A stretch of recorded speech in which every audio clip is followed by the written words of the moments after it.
कहाँ अरे कहाँ बहू ना मिलसिया चाप चुपके बैंड मिलल कितना छोटे जिन्हें दिखाई इतना इतना इतना इतना अरे कितना छोटे हो सुनो हाँ हेलो विजय बुज़दिल जिले जिले जिले जिले तू जीवन के अंतिम पल जिले कहेगी तुम मुझसे उतने दूर बढ़े जितना तोहरा से हम दूर बानी रे जितना जला के राख कर तो ठाकुर हम कोनो सूखल पता ही ना है कि जरा के राख कर देवे हम तो तलवार के ऊ धार हैं जौना के जख्म भरेला ना सूर बनेला। और वैसे था लड़की के हरदी मटकोड़ में लड़का के गल समाज के खिलाफ बा बाकी दाव पर दीवानगी लागल बा दीवाना कल जरूर है अपने हाथ से हल्दी भी लगाई दम बा तो रोक ले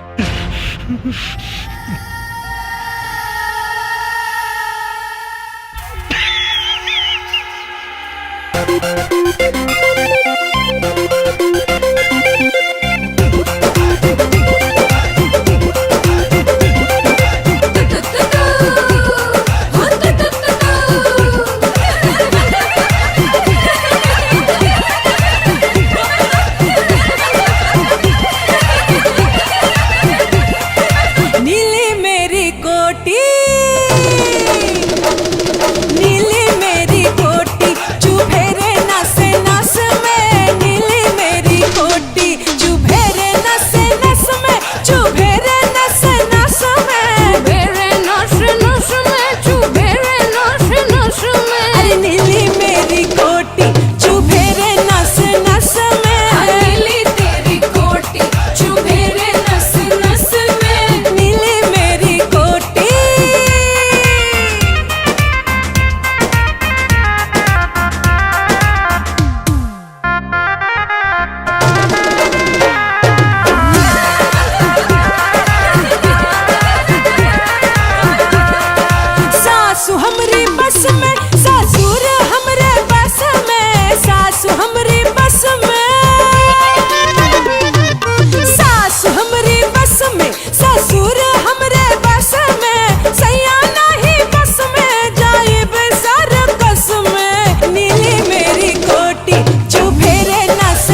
धन्नो के आंख शर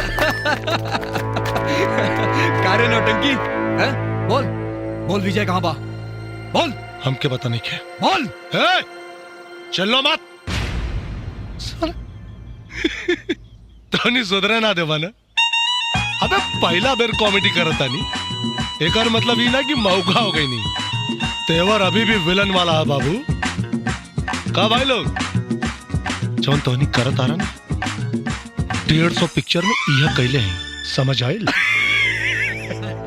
हसुआ हसेला तो समझा मुड़ी कटेला।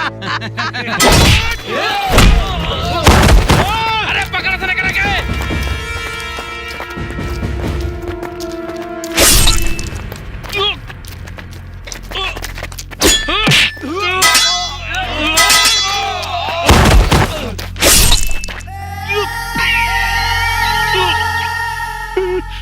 बता दे कहाँ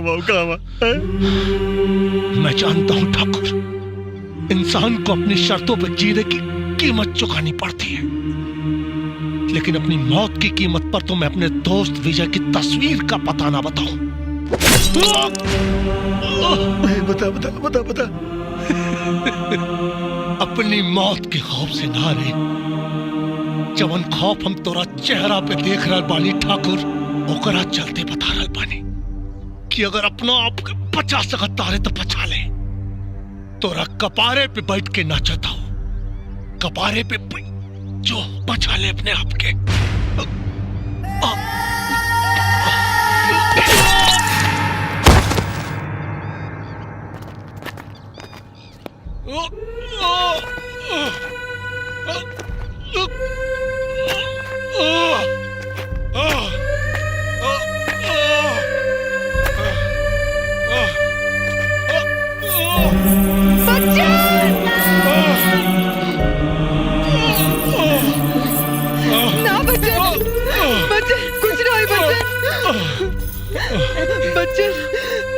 जया जी रोई ना कहे कि राउंड आंख के मोती एक लाख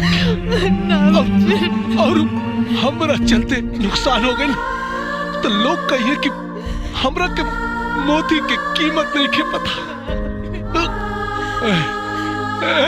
अमिताभ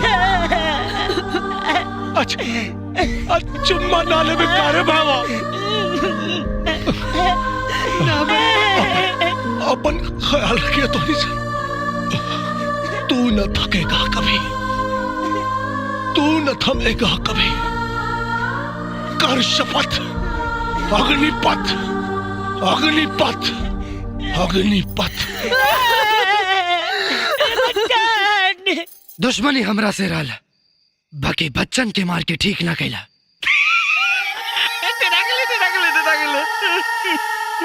बच्चन के मौत में अपन मौत देख के डर लगे ना ठाकुर आग क्या और हवा दे देले बड़े अभी ले तो तोहर अरमान खाक कैले बन बाकी अब तोरा नाम के खाक में मिलाई। फोन पे कत्ल चोर अगर एक बाप का बेटा मरता सामने सामने हो। अब जब बाप के कसम दे देले बड़े तो सामने तो वही के पड़ी।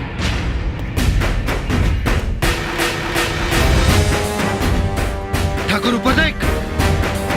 अरे बाप रे चौक पर आ गए।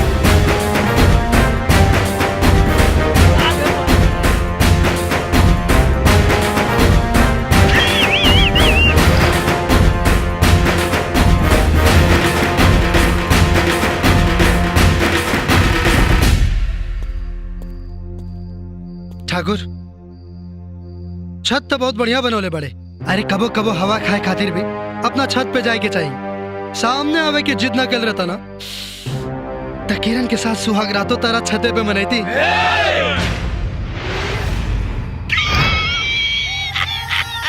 मार दी बाजा न मारब तोरा। काहे कि अपना दरवाजे पर तो कुत्ता भी शेर हो जाला।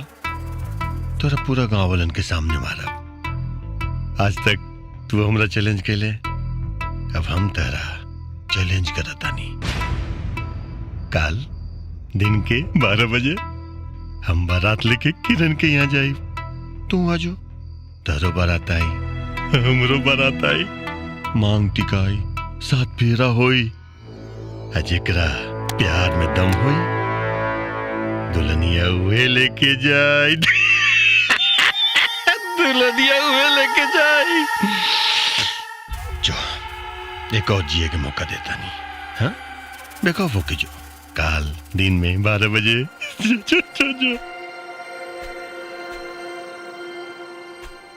लेकिन सच में यार, तोहार छत बहुत बढ़िया बा।